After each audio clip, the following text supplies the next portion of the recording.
తెలంగాణ రాష్ట్రం ఏర్పడి 12 ఏళ్లు దాటినా దేశం మెచ్చుకునే విధంగా తెలంగాణను రాష్ట్ర తొలి ముఖ్యమంత్రి అభివృద్ధి చేసి చూపించినా తెలంగాణపై కమలం నేతలు విషం కక్కడం మానట్లేదు. తెలంగాణ ఏర్పాటును బీజేపీ జీర్ణించుకోలేకపోతోంది. తెలంగాణపై నరనరాన విషం నింపుకొని అక్కసు వెళ్లగక్కుతూనే ఉంది. ప్రధాని మోడీ నుంచి కార్యకర్తల వరకు పిచ్చి కూతలు కూస్తూనే ఉన్నారు.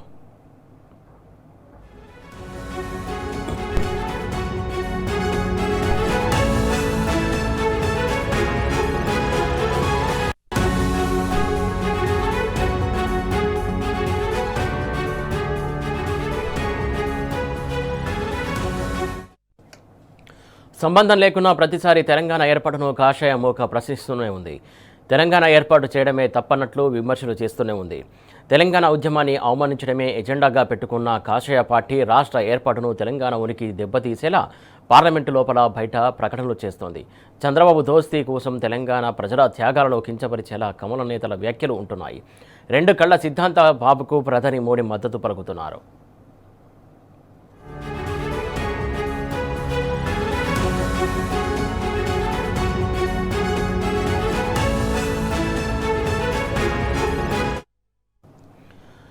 తల్లిని చంపి బిడ్డను వేరు చేశారంటూ మోడీ గతంలోనూ విష వ్యాఖ్యలు చేశారు. ఇక్కడ తల్లి ఎవరు, మధ్యలో వచ్చిన మద్రాసు ప్రెసిడెన్సీ నుంచి విడిపోయి కుట్రతో తెలంగాణలో కలిసిన ఏపీనా, 100 ఏళ్ల నుంచి ప్రత్యేక రాష్ట్రంగా రాజ్యంగా ఉన్నటువంటి తెలంగాణ తల్లి ముందు వస్తుందా, బిడ్డ ముందు వస్తుందా? ఈ లెక్కన తల్లి ఎవరు, బిడ్డ ఎవరు? మోడీ తెలంగాణ తల్లిని చంపి ఏపీ బిడ్డను కాంగ్రెస్ వేరు చేసిందా? ఏపీ తల్లిని చంపి తెలంగాణ బిడ్డను వేరు చేసిందా? కమలం నేతలే చెప్పాలి. ఈ అంశం సంబంధించి స్పందించడానికి మనతో పాటు బీఆర్ఎస్ సీనియర్ నాయకులు పల్లె రవి గారు ఫోన్లో మనకు అందుబాటులో ఉన్నారు. రవి గారు, గుడ్ ఈవినింగ్ అండి. గుడ్ ఈవినింగ్ సురేష్ గారు. రవి గారు, పార్లమెంటు వేదికగా ఏదైతే మంత్రులు చేసినటువంటి వ్యాఖ్యలు కావచ్చు, మోడీ చేసినటువంటి వ్యాఖ్యలు కావచ్చు, తెలంగాణ అంశం సంబంధించి మరొక్కసారి మళ్ళీ ఈ అంశం తెరపై తీసుకొస్తున్నటువంటి అంశం ప్రధానంగా బీజేపీ పదే తెలంగాణ ఏర్పాటును ఏ రోజు కూడా జీర్ణించుకునేటువంటి పరిస్థితి కనబడుతుంది. మళ్ళీ అవే వ్యాఖ్యలు చూస్తున్నాం. దీనిపైన మీరేమంటారు? సురేష్ గారు, ఈరోజు నిండు పార్లమెంటులో బీజేపీ ఎంపీ తేజసూర్య మాట్లాడినటువంటిది దేశద్రోహానికి పాల్పడ్డం. ఎందుకంటే పార్లమెంటు భారత రాజ్యాంగం ప్రకారంగా భారత రాజ్యాంగంలో ఆర్టికల్ 3 ప్రకారంగా ఏర్పాటు చేసింది తెలంగాణ రాష్ట్రం. దాన్ని దీంతో పోల్చింది ఆయన భారత పాకిస్తాన్ విభజనతోటి పోల్చింది. ఇది దేశద్రోహం. ఒక పార్లమెంట్ సభ్యుడు అయ్యండి, ఒక మైండ్ దొబ్బింది వాడికి. ఒక దుర్మార్గంగా ఒక మెంటల్ బ్యాలెన్స్ తప్పి మాట్లాడుతున్నటువంటిది. ఒక పార్లమెంటుని వేదికగా వాడుకొని విషయం కక్కడము, విద్వేషం నింపడం తప్ప ఇంకేంటిది? ఏ రాజకీయ ప్రయోజనాల కోసం, ఎవడి మెప్పు కోసం ఏం మాట్లాడుతుండే ఒక పార్లమెంట్ సభ్యుడు మాట్లాడేటటువంటి మాటలేనా అది? ఏం రాజ్యాంగం మీద ప్రమాణం చేసి రాగద్వేషాలకు అతీతంగా వ్యవహరిస్తానని చెప్పేసి ఒక పార్లమెంట్ సభ్యుడు నిండు పార్లమెంట్ లో మాట్లాడేటటువంటి పద్ధతి అది? ఒక తెలంగాణ అనేది 7 దశాబ్దాల అల్లాడింది. తెలంగాణ అప్పటి వరకు ఒక స్వీయ అస్తిత్వంతో 100 సంవత్సరాలుగా ఉన్నటువంటిది, ఒక సంస్థ, ఒక దేశంతో సమానమైన హోదాతో ఉన్నటువంటిది. దాన్ని భారతదేశంలో విలీనమైంది. విలీనమైన తర్వాత దౌర్జన్యంగా ఒక స్వీయ అస్తిత్వంతో హైదరాబాద్ రాష్ట్రంగా ఉన్నటువంటి దాన్ని ఉండగా వచ్చి ఆంధ్రని కలిపి దాన్ని ఒక ఆంధ్రప్రదేశ్ రాష్ట్రంగా దౌర్జన్యంగా ఏర్పాటు చేసింది. దానికోసం తెలంగాణ ప్రజలు రాజ్యాంగబద్ధంగా, ప్రజాస్వామ్యబద్ధంగా పోరాటం చేసి సాధించుకున్నారు. దాన్ని ఆ రోజు నుంచి ఈ రోజు వరకు సందర్భం వచ్చినప్పుడల్లా బీజేపీ నరేంద్ర మోడీని మొదలుకొని, నరేంద్ర మోడీ గారు ప్రధానమంత్రిగా ప్రమాణ స్వీకారం చేసిన వెంటనే చేసిన పని ఏంటంటే తల్లిని చంపి బిడ్డను వేరు చేసిందని చెప్పేసి ఆయన మాట్లాడు. నరేంద్ర మోడీ గారే ఆ విధంగా విషపూరితంగా, విద్వేషపూరితంగా మాట్లాడిన తర్వాత ఆయన శిష్యుని అంతకుమించి గొప్పగా మాట్లాడతారా? మా బుద్ధిమాంద్యంతో మాట్లాడతాడు తప్ప, ఇది బుద్ధిమాంద్యంతో చేసేటటువంటి వ్యాఖ్యలు. ఇది విద్వేషం నింపడం తప్ప ఒక విషపూరిత ప్రచారం తప్ప అతనికి ఇంకేం లేదు. కేవలం చంద్రబాబు నాయుడు 2 కళ్ల సిద్ధాంతం కోసం ఆయన కోసం చేసేటటువంటి దౌర్భాగ్యమైనటువంటి పనులు తప్ప ఇంతకు మించి లేదు. మేము అడుగుతున్నాం. ఇదే కాంగ్రెస్, ఇదే బీజేపీ పార్టీ ఆ రోజు వాజ్పేయిగా ఉన్నప్పుడు ఏం చెప్పిన 1997 సంవత్సరంలో కాకినాడ తీర్మానం చేసింది ఇదే బీజేపీ పార్టీ. ఏమని? ఒక ఓటు 2 రాష్ట్రాలని చెప్పింది. ఒక ఓటు 2 రాష్ట్రాలని చెప్పి తీర్మానం చేసి 8 మంది ఎంపీలను గెలిపించుకున్నది ఉమ్మడి ఆంధ్రప్రదేశ్ రాష్ట్రంలో. కానీ ఎందుకు తెలంగాణ ఇవ్వలేదు 99లో? అదే ఎన్డీఏ పార్టీ వాజ్పేయి ప్రధానమంత్రి కాగానే ఇవ్వలే కదా. ఉత్తరాఖండ్, జార్ఖండ్, ఛత్తీస్గఢ్ ఇచ్చిండు. తెలంగాణ ఎందుకు ఇవ్వలే మరి? ఒక్క ఓటు 2 రాష్ట్రాలను ఓట్లు వేయించుకున్న తర్వాత ద్రోహానికి, మోసానికి, వంచనకు పాల్పడింది ఎవరు? బీజేపీ పార్టీ కదా. బీజేపీ పార్టీ ఎందుకు ఇవ్వలే? ఆ తర్వాత కూడా బీజేపీని తీర్చి చెండాడి సందర్భం వచ్చినప్పుడల్లా బీజేపీ మోసపూరిత వైఖరిని తెలంగాణ సమాజం రాజకీయాల ఖచ్చితంగా ప్రశ్నించింది, ఎండగట్టింది.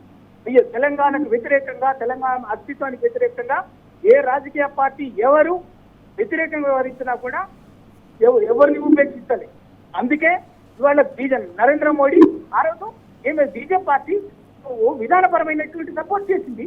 సుష్మా స్వరాజ్ గారు పార్లమెంటులో తెలంగాణ బిడ్డలు బలిదానాలను చూసి చెలించిపోయినటువంటి సుష్మా స్వరాజ్ గారు ఒక తల్లిలాగా తెలంగాణకు సంపూర్ణంగా మద్దతు ఇచ్చింది, కొట్లాడింది పార్లమెంటులో, బిల్లుకు మద్దతు ఇచ్చింది. ఆ రోజు కూడా కొందరు అదే బీజేపీ పార్టీలో విషపూరితంగా కొన్ని కుట్రలు, దిక్కుమాలిన కుతంత్రాలు చేసినా కూడా సుష్మా స్వరాజ్ గారు ఇవాళ లేరు ఆమె. కానీ ఆమె ఆ రోజు తెలంగాణ ప్రజల పక్షాన, తెలంగాణ కన్నీటి గోసని, తెలంగాణ ఆర్తనాదాన్ని, తెలంగాణ ప్రజల ఆత్మ బలిదానాలలో వెనుక ఉన్నటువంటి వేదనని, ఆవేదనని గ్రహించినటువంటి సుష్మా స్వరాజ్ గారు బీజేపీ తరఫున మద్దతు ఇచ్చింది. రాజ్యాంగబద్ధంగా దాదాపు ఈ దేశంలో ఏ సమస్య మీద కూడా ఇంతగా విస్తృతమైనటువంటి చర్చ జరగలేదు. ఒక తెలంగాణ రాష్ట్ర ఏర్పాటు విషయంలో తప్ప అనేక సమావేశాలు, సమావేశాలు, అఖిలపక్ష సమావేశాలు, అసెంబ్లీలో, పార్లమెంటులో, రాజకీయ పార్టీలలో అనేక చర్చలు జరిగినాయి. చర్చలు జరిగిన తర్వాత జరిగినటువంటి అనివార్యమైన పరిస్థితుల్లోనే అన్ని రాజకీయ పార్టీ 36 పార్టీలు రాజకీయంగా అంగీకరించి తెలంగాణ బిల్లును ప్రవేశపెట్టి రాజ్యాంగ అది ఈ బీజేపీ మతి తప్పినటువంటి సూర్యతేజ్ అనేటటువంటి ఒక ఎంపీకి మధ్య స్థితితో కోల్పోయినటువంటి ఎంపీకి ఇవాళ పాకిస్తాన్, భారత్ విభజన లాగా కనిపిస్తుంది. రవి గారు, ముఖ్యంగా తల్లిని వేరు చేసి బిడ్డని చంపారని వ్యాఖ్యలు కూడా చేశారు. అసలు తల్లి ఎవరు, బిడ్డ ఎవరు, ఎవరెవరు వేరు చేసి అనుకోవాలి? అసలు ఏంటి అసలు ఆ వ్యాఖ్యలు కూడా మనం ఎట్లా పరిగణలోకి తీసుకోవాలి?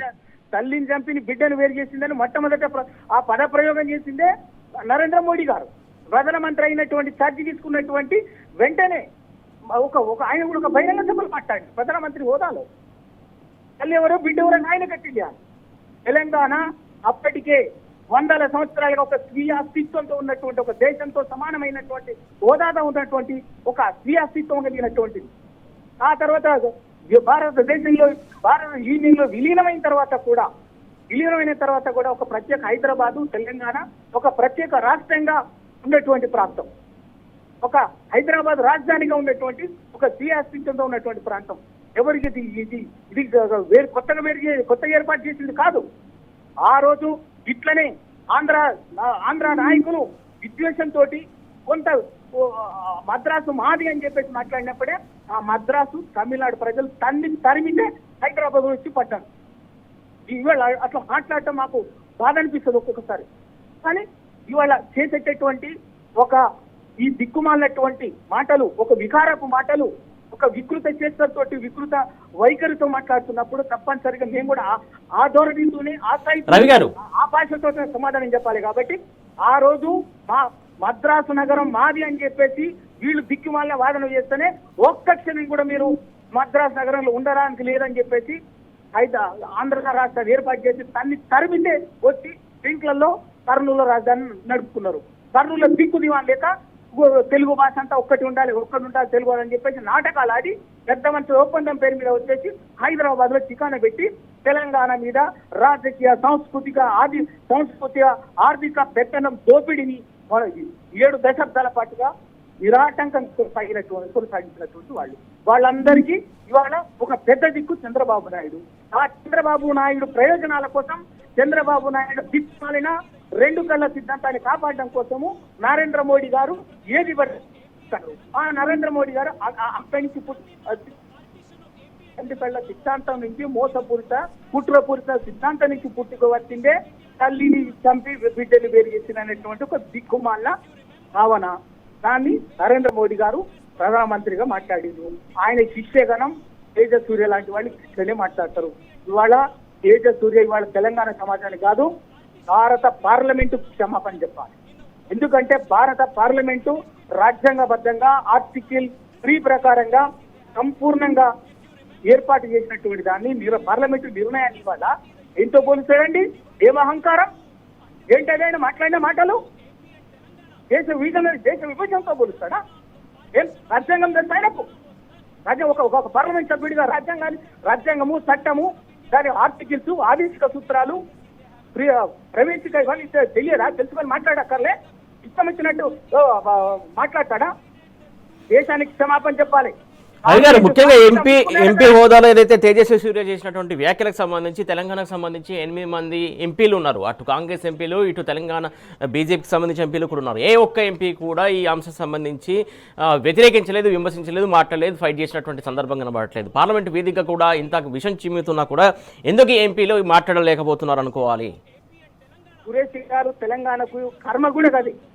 ఇవాళ 8 మంది కాంగ్రెస్ ఎంపీలు ఉంటారు, ఇంకో 8 మంది బీజేపీ ఎంపీలు ఉంటారు. సిగ్గు లేకుండా ఆడ ఏది పడితే మాట్లాడుతుంటారు.